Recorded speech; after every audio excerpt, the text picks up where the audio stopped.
able to offset that by holding on to your lead in the succeeding quarters. What was the X factor that greatly contributed to the team's success today?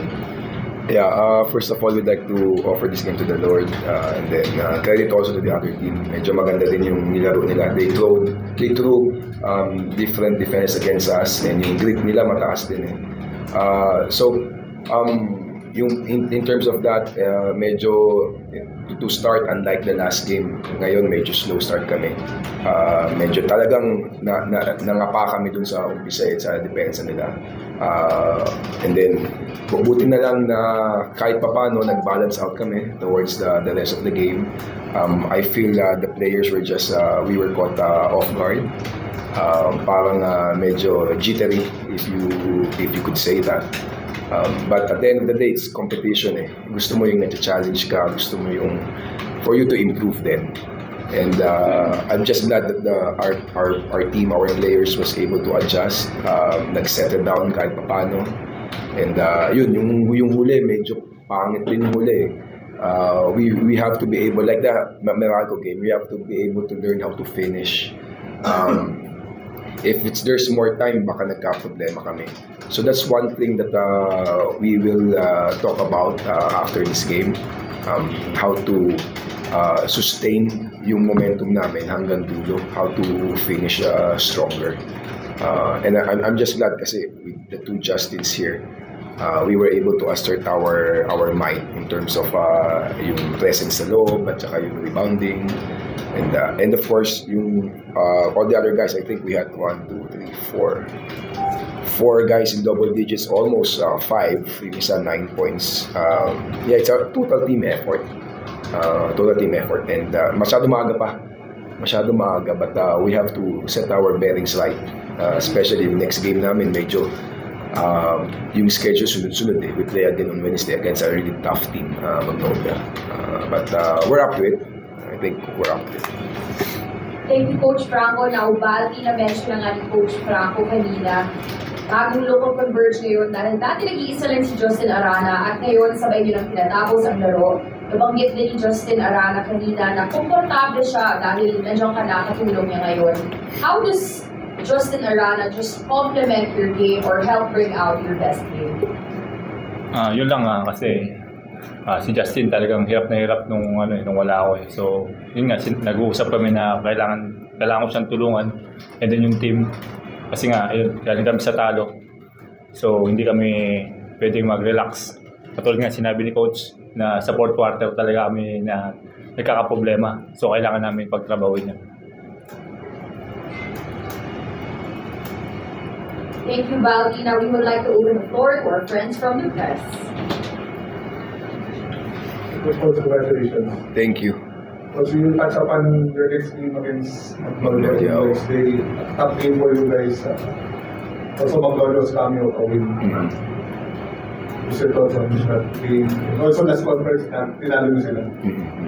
Well, yung game na yun, tough din yun. I think 1 point yata yung come from behind. Magnolia sa tough team, ano yun perennial title contender, playoff team yun for sure, one of the top teams dito. And then we saw kung gaano ka-sharp yung players nila last night. Ang ganda ng game nila, ang ganda ng laro nila. They have parang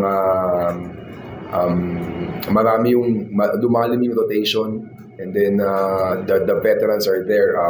Baroka played well, Ian Sangalang played well, of course, sila Calvin, and then yung mga up-and-coming stars nila, sila Stimosa for sure, and even Peter Alfaro was doing a great job. So, magiging magandang test sa amin to. But we will, for sure, we will give them a good fight. We will prepare hard for them, and it will be a good game come Wednesday. Magiging dog fight yan. Last conference, breaking ka. For sure, this conference, expectation sa'yo, pati sa sarili mo, especially yung Pilipino na local talaga yung yun nga, malaking expectation sa akin ng Converge. So yun, kailangan ko mag-double effort dito. Lalo na kay Justin, pag nagsasabay kami o hindi, kailangan namin talaga mag-usap. Lalo na yung mga bigs namin, kailangan namin step up. Kasi kailangan namin ditong mga panalo na to, lalo na yung mga Magnolia pa yung kasunod na laro namin.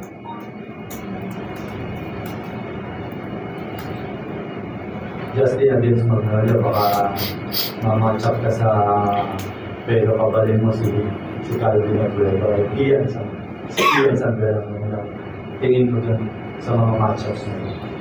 Siguro magiging ready lang ako kasi yun yung mga kuya ko mga kapampangan. Kasi last conference di ko nakakalaban So yun magiging ready lang ako sa mga kuya ko siguro.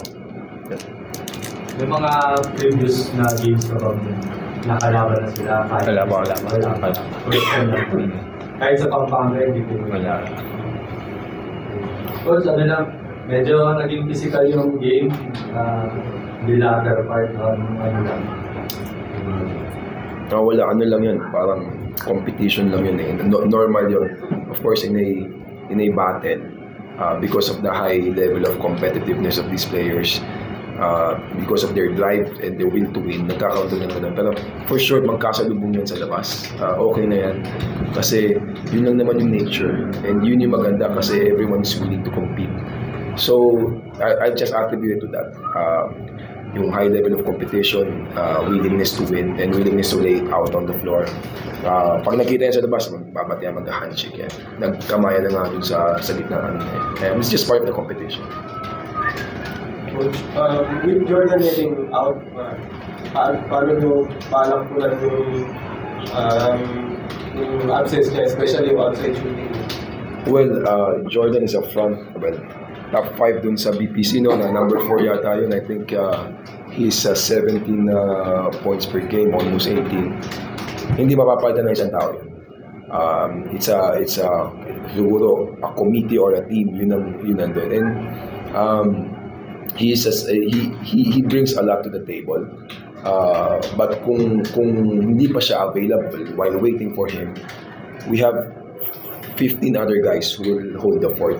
And naman kami, we are confident na kung ano yung mawala or habang hinihintay namin si Jordan, these guys are ready to step up.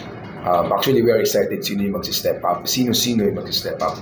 Because again, with everything that he brings to the table, it's a big shoes to fill in. And the only way that to fill that in is a group effort, is a team effort. At the end of the day, basketball is a team game. And we plan to keep it that way.